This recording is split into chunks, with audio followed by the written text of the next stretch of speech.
Assalamualaikum warahmatullahi wabarakatuh.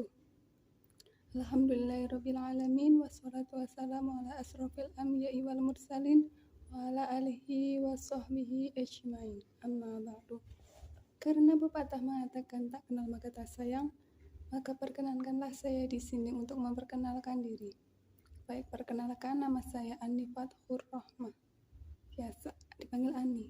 Ani oke, jangan yang aneh-aneh. Baik, ya munculnya saya di layar handphone ataupun laptop kalian mungkin pastinya tidak tanpa sebab, bukan? Saya sendiri, Andi Fathur Rahmah dari Prodi Akuntansi, Fakultas Ekonomi dan Bisnis, Unisnu Jepara dengan NIM 2111-202530 akan menyampaikan hasil penelitian saya, yaitu tentang laporan harga pokok produksi. Laporan ini sebagai pemenuhan tugas saya dalam mata kuliah akuntansi biaya yang diampu oleh. Pada kali ini saya telah melakukan penelitian di sebuah usaha kecil roti semprong Sari Gendis pada beberapa bulan yang lalu. Tepatnya pada Minggu 8 Mei 2022 jam 9 pagi. Sudah lama banget kan? Ya, itu ketika saya pulang kampung kemarin saat liburan Lebaran ke Bumen. Itulah kota asli saya. Ya, karena jika dipanjangkan malah jadi edisi curhat-mencurhat, langsung saja kita dengarkan hasil penelitian saya. Selanjutnya akan saya jelaskan terlebih dahulu apa itu harga pokok produksi, unsur-unsur di dalamnya, pembagiannya, dan yang pastinya cara perhitungannya. Saja ya. Menurut Hansen dan Mowen, harga pokok produksi atau dalam bahasa Inggrisnya cost of goods of manufacture mencerminkan total biaya manufaktur dari bahan langsung, tenaga kerja langsung, overhead selama berjalan. Harga pokok produksi merupakan jumlah dari biaya bahan baku, biaya tenaga kerja langsung, dan biaya overhead pabrik untuk membuat suatu produk. Harga pokok produksi terbagi menjadi dua, yaitu harga pokok pesanan dan harga pokok proses. Menurut Mulyadi, harga pokok pesanan merupakan metode yang biaya-biaya produksinya dikumpulkan untuk pesanan tertentu, dan harga pokok produksi persatuan dihitung dengan cara membagi total biaya produksi untuk pesanan tersebut dengan jumlah satuan produk dalam pesanan yang bersangkutan. Sebuah perusahaan yang menggunakan metode ini akan memproduksi produknya ketika ada pesanan saja.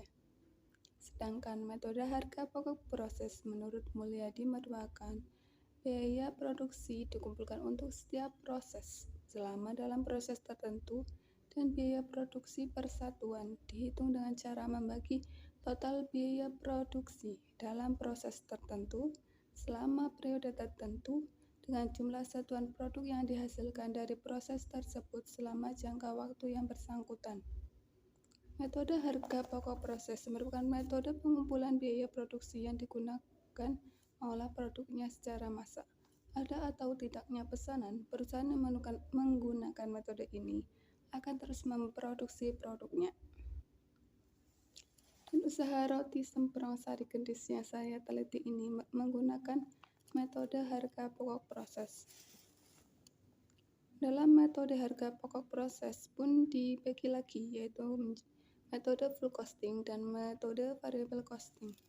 Menurut Mulyadi, metode full costing sering disebut absorption atau conventional costing adalah penentuan harga pokok produksi yang membebankan seluruh biaya produksi, baik yang berperilaku tetap maupun variabel kepada produk. Harga pokok produk yang dihitung melalui pendekatan full costing terdiri dari unsur harga pokok produksi, itu biaya bahan baku, biaya tenaga kerja langsung, biaya overhead pabrik variabel, dan biaya overhead pabrik non-tetap. Ditambah dengan biaya non-produksi, biaya pemasaran, biaya administrasi, dan umum. Sedangkan metode variable costing menurut Mulyadi merupakan metode penentuan harga pokok produksi yang hanya memperhitungkan biaya produksi yang berperilaku variabel ke dalam harga pokok produksi yang terdiri dari biaya bahan baku, biaya tenaga kerja langsung, dan biaya overhead pabrik. Harga pokok produk yang dihitung dengan menggunakan metode variable costing terdiri dari unsur harga pokok produksi, biaya bahan baku, biaya tenaga kerja langsung, dan biaya overhead pabrik variabel, ditambah dengan biaya non-produksi, biaya pemasaran variabel, biaya administrasi dan umum variabel. Mendengar PBB, BTK, BUP atau biaya bahan baku, biaya tenaga kerja, biaya overhead pabrik, pastinya di antara kalian ada yang belum tahu apa arti dari biaya-biaya tersebut, kan? Ya, biaya sendiri menurut Mulyadi merupakan objek yang diproses oleh akuntansi biaya. Dalam arti luas, biaya adalah pengorbanan sumber ekonomi yang diukur dalam satuan uang, baik yang sudah terjadi atau kemungkinan akan terjadi untuk tujuan tertentu.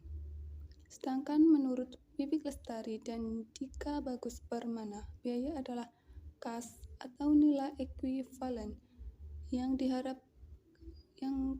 dikorbankan untuk mendapatkan barang atau jasa yang diharapkan memberi manfaat saat ini atau di masa mendatang. Ekuivalen kas adalah sumber non-kas yang dapat ditukar dengan barang atau jasa yang diinginkan. Kembali ke pertanyaan, biaya bahan baku menurut Hansen dan Mowen adalah biaya yang dapat ditelusuri secara langsung pada barang atau jasa yang sedang diproduksi. Sedangkan menurut Siregar B, biaya bahan baku adalah besarnya nilai bahan baku yang dimasukkan ke dalam proses produksi untuk diubah menjadi barang jadi. Dan menurut Riwayadi, bahan baku langsung merupakan bahan yang dapat secara mudah dan akurat ditelusuri ke barang jadi. Selanjutnya, biaya tenaga kerja. Menurut Hansen dan Mowen, adalah biaya tenaga kerja yang dapat ditelusuri secara langsung pada barang atau jasa yang sedang diproduksi. Menurut Mulyadi, biaya tenaga kerja langsung adalah harga yang dibebankan untuk penggunaan tenaga manusia tersebut. Dan kemudian, biaya overhead pabrik menurut Hansen dan Mowen adalah semua biaya produksi selain biaya bahan baku dan biaya tenaga kerja langsung. Baik, langsung saja saya akan menyampaikan hasil penelitian saya, yaitu tentang perhitungan laporan harga pokok produksi bulan April 2022 pada perusahaan Roti Semprong Sari Kendis.